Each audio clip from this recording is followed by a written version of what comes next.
You got to learn to shut your mouth and stop talking so damn much, because you never know what the future holds. Never in the 30 plus years did Brian Glaze Gibbs think for a second, yeah, that guy right there, Mickey Mouse, did he think for a second that Prince would ever get released from prison? Never for a second. You thought you buried him. You thought you buried Prince alive. You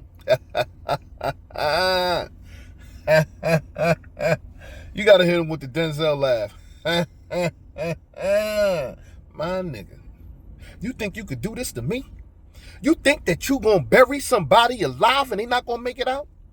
This is why the game is over and dudes need to get out them streets, stop the snitching. Because listen, you won't never have to worry about snitching if you're not doing nothing. You killed nothing but women. You only killed women. He only killed women. A woman that was defenseless, a woman that couldn't fight back. You didn't even need a gun for her, but he was an extremist. He didn't just grab her up, beat her up, choke her to death like these psychos be out here doing. This dude got a gun and shot this woman. He's a double coward. He was, that showed the fear in him of woman. He couldn't even face this woman. Tell me this, Glaze. Did you look in her eyes when you did it? Huh? Did you look in that pregnant woman's eyes when you killed her with that baby in her belly? And this is where we separate the entertainment from the reality. The reality is this. Brian Glaze Gibbs thought that he buried Prince. He thought he buried this man. All the statements and everything that you made on this man didn't work. Yeah, you couldn't do that to Prince. Now he out, he having parties, he living. He loving this freedom now. Yeah, you thought you could put him away. But it ain't work, Brian. And the worst part about you, Brian, is this, right? You could try to make all of these videos and try to take away the masculine side of a man. But the facts of the matter is this.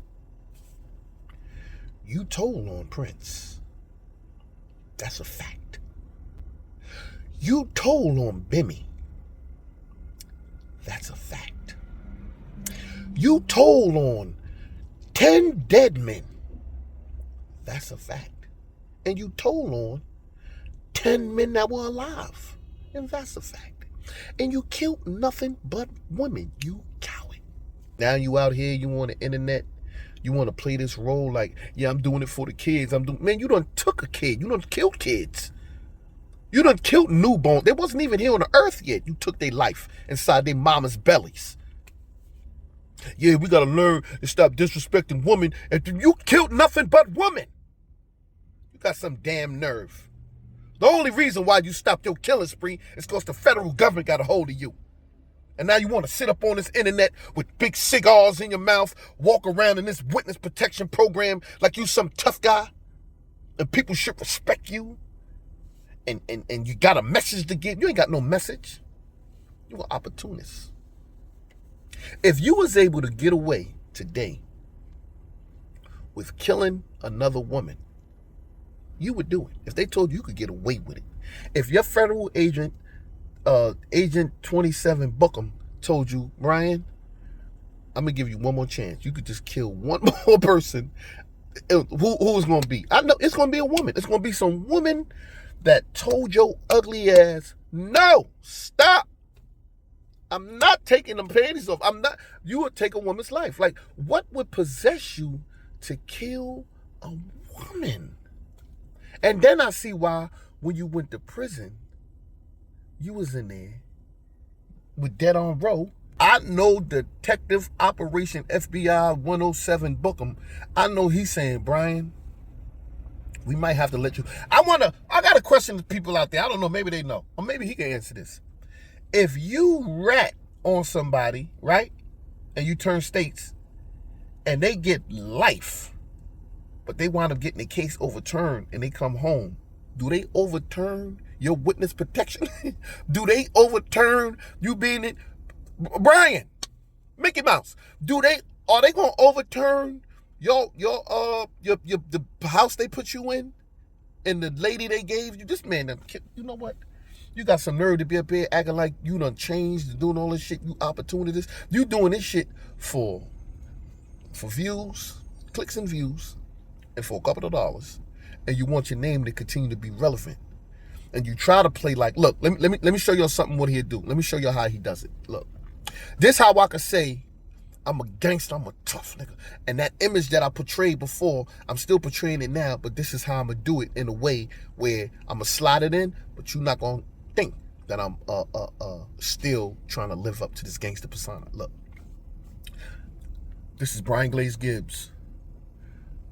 I speak for the people, and I speak to children, and I want kids to know that not to live the lifestyle that I live, running around shooting people and killing people. I made over $50,000 a week. I ran with one of the most dangerous gangsters, and I killed a lot of people. My gun went off, and I was the most dangerous guy in the street. You see what I just did? Do you see what I just did? I just painted a picture of a thug, of a gangster, of a killer, of a guy not to be effed with.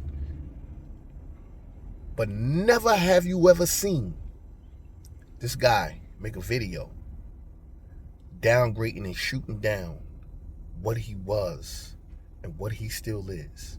See, the thing with this, right, is that, Glaze, you wish you can pull an Alpo move, but you're too much of a coward to do that. You wish you could just go back in Brooklyn on the block and run down on dudes and take pictures with dudes who was talking shit about you. You wish you could pull an Alpo Martinez. You can't pull an Alpo because you're not him. That's why once Alpo got murdered, you was in Harlem, 3 o'clock in the morning, by the precinct, making a video saying, this is where Alpo got killed. I'm going to talk to y'all later. He disappeared. I'm like, what the fuck happened to him? You made that video quick. I know they had to have the blocks blocked off, ambulance, helicopters, everything was out there. Federal government. I seen 7 white men with ties on. I said, what the fuck is going on out here? This is what they shooting another scene from Men in Black? What's going on? They was like, nah, a nigga in black, a black nigga is out here talking. I'm like, I don't know what it was. And then it came out. I seen a video. I said, this is why they locked that whole block down. They brought Brian Glaze Gibbs out here to make a video to talk about Alpo. Listen here, dog food. You will never amount to Alpo. The only thing you did better than him was tell on more people than he told on. That's the only thing you did better. Other than that, you killed nothing but women.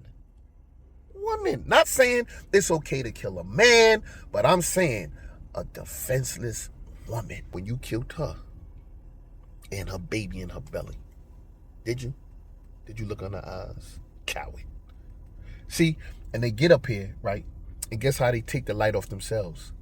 They start shining the light on everybody else and downgrading them people, right? And everybody be like, yeah, 10 toes, you did this, 10 toes, 10 toes. And he'd keep 10 toes on that side with everybody screaming 10 toes. And then on this end, he'd be like, yeah, I still got the people on my side. I'm able to manipulate.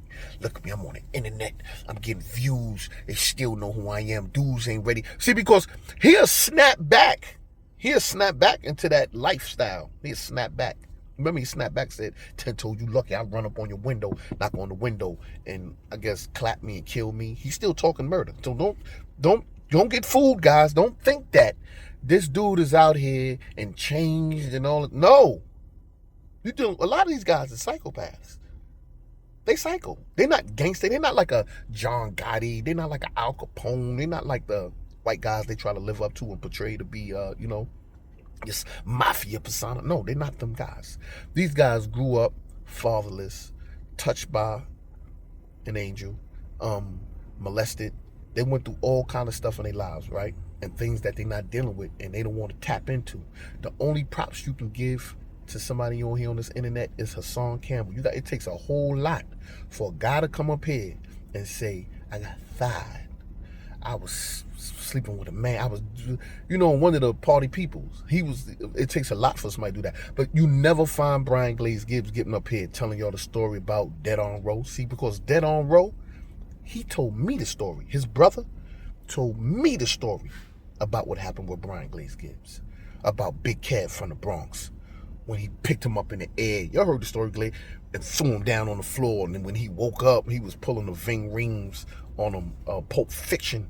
And, it happens. It happens. And that's what you get. Don't do the crime if you can't do the time. Don't do the crime if you're not going to fight for yourself. When you get in prison, you got to fight and defend. You got to defend for yourself, You got to fight. You got to fight back. And Glaze, you was never a fighter. That's the thing. You was a shooter across the street. And you killed women. So it wasn't no woman in prison, so who he going to take advantage of? That federal government. It's going to start. They're going to start cutting funds for you. And you and that fat Sally, y'all going to have to get up out that house. Speak to you, Agent 52. See, Glaze was the 52nd snitch in the Federal Witness Protection Program.